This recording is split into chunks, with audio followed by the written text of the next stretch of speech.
Bien, bienvenidos, bienvenidas a una nueva emisión de Al Calor de un Tinto. Hoy vamos a trabajar un tema clave para el país. Hace un tiempo, desde el 2016, se firmó un acuerdo de paz. Bajaron los índices de violencia armada, pero después se fue incrementando poco a poco por dos razones que creemos esenciales. Una, el cumplimiento a medias del acuerdo de paz, y dos, porque las condiciones sociales de exclusión pues siguieron creciendo en el país. Hoy tenemos y contamos ya con desafortunadamente 6 conflictos armados y de eso vamos a hablar el día de hoy. Para eso tendremos, y le agradecemos que nos haya aceptado la invitación, a Andrea Camacho. Ella es coordinadora del área jurídica del Comité Internacional de la Cruz Roja, encargado de velar por el respeto del derecho internacional humanitario. Vamos a iniciar con una pregunta y es: ¿cuál es la razón por la cual ustedes afirman que hay ya no 1, 2, sino 6 conflictos armados en Colombia? Bueno, buenos días y muchas gracias por tenerme acá. El CICR o el Comité Internacional de la Cruz Roja hace una actualización anual de las situaciones de violencia que ve en el país. En este caso, publicamos nuestro informe de balances de retos humanitarios en febrero de este año, afirmando que para nosotros existen 6 conflictos armados no internacionales en el país. ¿Qué evaluamos para llegar a esta conclusión? Evaluamos 2 criterios: que los grupos estén lo suficientemente organizados y que haya un umbral de intensidad de la violencia que nos permita afirmar que existen estos 6 conflictos y que el derecho internacional humanitario aplica. Bien, ¿cuáles son los actores que están clasificados en esos 6, que están confrontados en esos 6 conflictos armados? ¿Cuáles son? El CICR siempre clasifica conflictos entre partes. No es que clasifiquemos a actores y contra ellos se pueda aplicar el DIH, sino entre partes. Estos 6 conflictos son 3 entre el Estado colombiano y 3 grupos armados organizados. El primero, el ELN, el segundo, las Autodefensas Gaitanistas de Colombia, y el tercero, las antiguas FARC-EP no acogidas al acuerdo de paz. Y 3 conflictos entre grupos armados organizados. El primero entre el ELN y las AGC, y 2 que conllevan a las antiguas estructuras de las FARC no acogidas al acuerdo de paz contra la Segunda Marquetalia y los comandos de la frontera. Perfecto. ¿Cuáles son los impactos humanitarios que ustedes han evidenciado en las regiones derivados de estos 6 conflictos armados? Y tal vez también, aparte de los conflictos armados, habrá otras categorías también, otras categorizaciones de violencia armada. ¿Cuáles serían esos dos momentos? Entonces, hemos evidenciado por parte del CICR que las consecuencias humanitarias en el último año han incrementado de manera importante. Muchas consecuencias humanitarias, pero las que destacamos en el balance humanitario son principalmente 4.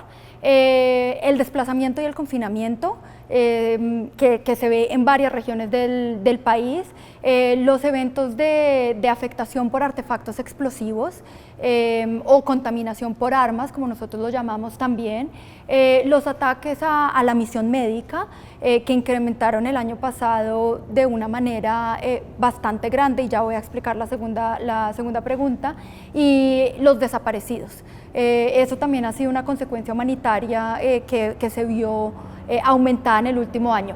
No significa que sean las únicas, hay otras consecuencias humanitarias, pero esas son las que más resaltamos en nuestro informe.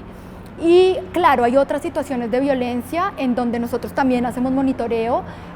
Por ejemplo, las afectaciones a la misión médica se dieron principalmente por lo que sucedió el año pasado en el marco del paro, que no es un conflicto armado no internacional, es otra situación de violencia.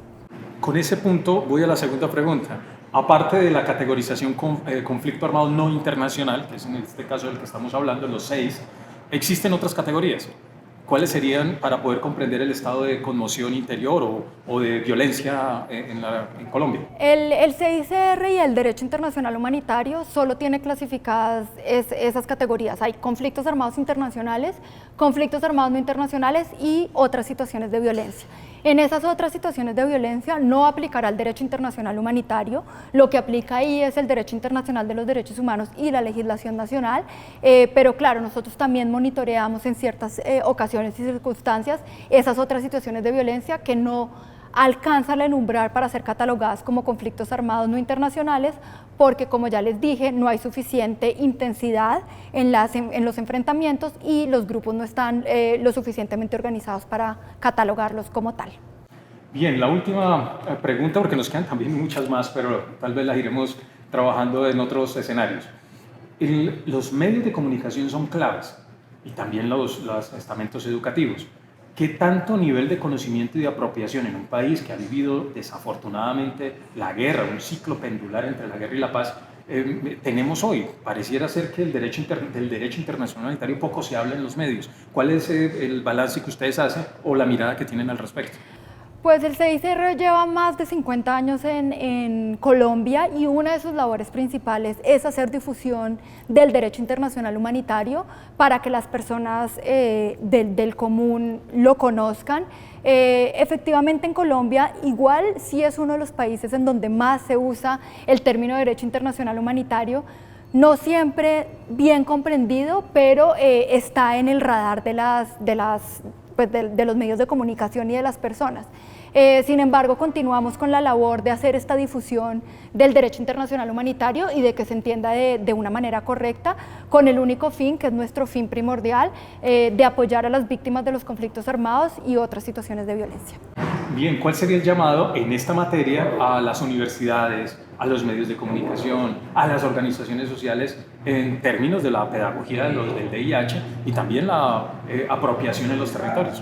Este año, como además estamos en un año electoral, el Balance Humanitario hizo un llamado no solo a los medios de comunicación, a los estudiantes, sino también a las personas que van a ser elegidas políticamente, a poner en el centro del debate a las víctimas. Ese es nuestro llamado general, a poner en el centro todas las políticas que vayan en torno a las víctimas de los conflictos armados que vive el país hoy en día.